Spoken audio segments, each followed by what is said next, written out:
Hello friends, अगर आपके किसी सब्जेक्ट में कंपार्टमेंट आ गई है यानी एक या एक से अधिक सब्जेक्ट में आपके कंपार्टमेंट आ गई है तो आपको कंपार्टमेंट एग्जाम को क्लियर कैसे करना है ये आपको पूरी कंप्लीट वीडियो में बताने वाला हूं। मैं जो आपको बातें बताऊंगा शायद आपको कोई और बातें ना बताए, लेकिन अगर आप इन बातों को फॉलो करते हैं तो 100% गारंटी के साथ आप 100% एग्जाम में यानी कंपार्टमेंट एग्जाम को क्लियर कर पाएंगे। आपके मैं कुछ क्वेश्चंस को भी शामिल करूँगा, जैसे आपके द्वारा लगातार पूछे जा रहे हैं कि how to study in during compartment exam. दूसरा क्वेश्चन कि how to score maximum marks in compartment exam. और तीसरा क्वेश्चन सबसे मोस्ट इंपॉर्टेंट होता है कंपार्टमेंट स्टूडेंट्स के लिए, इन कम समय में यानी इन शॉर्ट टाइम्स में हम अपने टाइम को मैनेज कैसे करें कंपार्टमेंट एग्जाम की पढ़ाई के लिए। इन तीनों सवालों पे भी बात करेंगे, पूरी टिप्स एंड ट्रिक्स आपको दूंगा, पूरी कंप्लीटली आपको कि किस तरीके से आपको कंपार्टमेंट एग्जाम को क्लियर करना है, पूरी कंप्लीट। तो देखिए, सबसे पहले कंपार्टमेंट एग्जाम्स को आपको क्लियर करना है हर एक स्टूडेंट्स के लिए, चाहे वो 10th का स्टूडेंट्स हो, एक 12th का स्टूडेंट्स हो, या 9th हो 11th का भी क्यों ना स्टूडेंट्स हो, यानी कोई भी स्टूडेंट्स हो, अगर वो कंपार्टमेंट एग्जाम को सीरियसली क्लियर करना चाहता है, यानी कि अगर वो स्टूडेंट्स चाहता है कि कंपार्टमेंट एग्जाम को क्लियर करना, तो उसको कैसे क्लियर करना है। सबसे पहले स्टूडेंट्स का जो कंपार्टमेंट एग्जाम आता है, तो चाहे वो 10वीं का स्टूडेंट्स हो या 12वीं का स्टूडेंट्स हो, डिप्रेशन में चले जाते हैं। यानी वो सोचते हैं कि हमारा कंपार्टमेंट एग्जाम कैसे आ सकता है, यानी मेरे सब्जेक्ट में कंपार्टमेंट कैसे लग सकता है। तो सबसे पहले आपको डिप्रेशन को क्लियर करना है, क्योंकि अगर आपका डिप्रेशन जब तक क्लियर नहीं होगा, आप जब तक डिप्रेस में रहेंगे, आप पढ़ाई के लिए मन आपका नहीं लगेगा, यानी आपका पढ़ाई में मन नहीं लगेगा। लेकिन एक बात आपको हमेशा माइंड में रखना है कि अगर आप डिप्रेस रहते हैं तो आपका इन 10 दिन या 20 दिन में आपका डिप्रेस रहना पूरी साल आपका बर्बाद कर सकता है।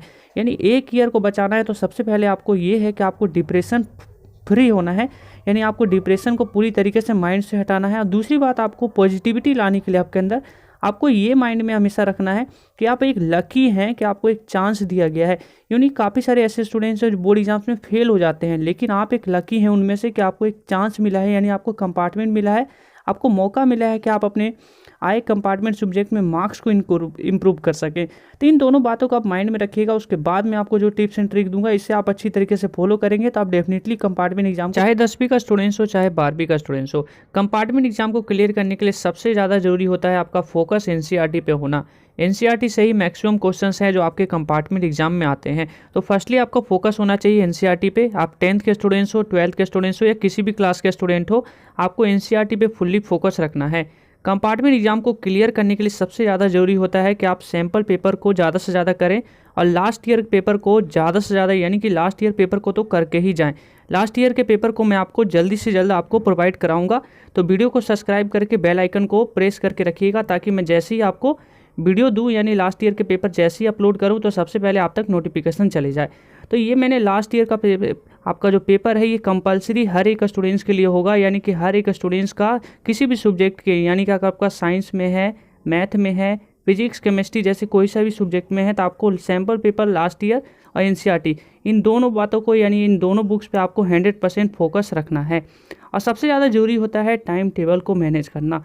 कंपार्टमेंट स्टूडेंट्स की तैयारी करने के लिए उनके पास कम समय मिलते हैं, लेकिन आपके पास जो आपका पेपर है, पेपर की टाइमिंग आपकी कभी भी आए, यानी कि आपका पेपर चाहे अगस्त के लास्ट में हो या आपके सितंबर के फर्स्ट में हो, आपके यही समय है जिस समय के बीच में सीबीएसई बोर्ड आपके कंपार्टमेंट एग्जाम को कंडक्ट कर सकता है।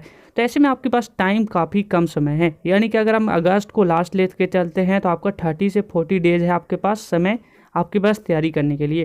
तो ऐसे में आपका जो मेन ही है, आपका फोकस टाइम टेबल पे होना चाहिए, यानी कि आपको पढ़ाई को इंक्रीज करना होगा। आपको माइंड में रखना है कि अगर आपको 12 मंथ, यानी कि आपको 1 ईयर को बचाना है, तो आपको 1 मंथ तो आपको स्टडी करनी ही पड़ेगी। यानी अगर आपको 1 मंथ आप स्टडी नहीं कर पाएंगे तो आप सोच लीजिए कि आपका 12th मंथ भी आपका है, यानी कि अगर आपको 12 मंथ बचाना है तो 1 मंथ तो पढ़ना ही पड़ेगा। ये आपको माइंड में हमेशा रखना होगा, यानी कि आपको टाइम टेबल को इंक्रीज करना होगा, आपके स्टडी टाइम को इंक्रीज करना होगा, क्योंकि आपको पूरी सारे सब्जेक्ट की पढ़ाई नहीं करनी है। आपके अगर अब एक सब्जेक्ट में आई है तो आपको एक सब्जेक्ट में पूरी जी जान लगा दीजिए।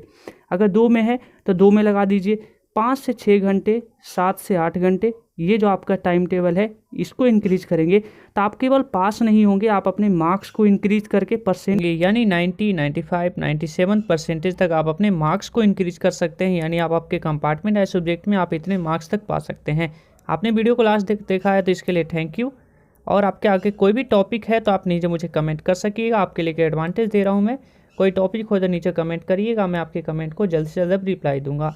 वीडियो को लाइक जरूर कर दीजिएगा और चैनल पे पहली बार आए हैं तो चैनल को सब्सक्राइब जरूर कर लीजिएगा, क्योंकि मैं आपके कंपार्टमेंट से जुड़ी जो भी वीडियोस आपको प्रोवाइड कराऊं तो उन वीडियोस को मैं चाहता हूं कि सबसे पहले आप तक पहुंचे, क्योंकि मैं आपको जो बातें बताता हूं पूरी तरीके से जेन्युइन होता है। यानी अगर आपको उनको सीरियसली आप इसको अपने अमल में लाते हैं तो आपको डेफिनेटली इससे इंक्रीज होगा, यानी इससे फ़ायदा होगा। आप अपने कंपार्टमेंट एग्जाम को ईजिली क्रैक कर सकेंगे, क्लियर कर सकेंगे। तो ऑल द बेस्ट। वीडियो अच्छी लगे तो वीडियो को लाइक जरूर कर दीजिएगा। जय हिंद।